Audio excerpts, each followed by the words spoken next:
City leaders in Tacoma will once again put the spotlight on police body-worn cameras. Tomorrow, they'll hear recommendations from the Citizen Police Advisory Committee. Q13's Jennifer Lee goes over the biggest concern and why a Tacoma social justice group says it's still not enough. It's kind of a Band-Aid on a gaping wound. Jamaica Scott has mixed feelings about police body-worn cameras. I both think that body cameras are way overdue and not enough. She's a part of Tacoma Action Collective, whose members take social justice and equity-focused actions. Body cameras are not the solution. They might be something that kind of aids in providing a bit of transparency, but Manny Ellis was brutalized on camera. You know, the police officers weren't wearing a body cam, but there were 2 witnesses who filmed it. In the wake of Manny Ellis's homicide going public, city leaders in Tacoma are fully supporting body cams on police officers. It's taking a step forward on Tuesday when Stephen Hagberg will give recommendations to the city council.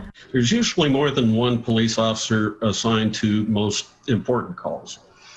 The chances of everybody turning off their cameras are very, very slim. You're always going to have somebody recording. Hagberg is the chair of the Citizen Police Advisory Committee and says they'll also recommend changing into an oversight committee instead, similar to the Office of Police Accountability in Seattle. It opens up the conversation as to what Tacoma and the community in Tacoma wants to see with regard to this being a potential avenue of accountability. Scott says we need tough dialogue, but what could be missing is including the voices of the most marginalized in our community. They tried to include the community on this conversation, but the decision to buy body cams was already made. It wasn't necessarily that they redistributed funds that were being allocated for something else and they made this big sacrifice to get these body cams. The money was already there. In Tacoma, Jennifer Lee, Q13 News.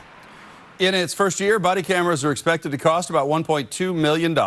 Ongoing costs will be about $800,000 a year. The city of Tacoma expects to hire 5 full-time staff members to manage the technology and the data.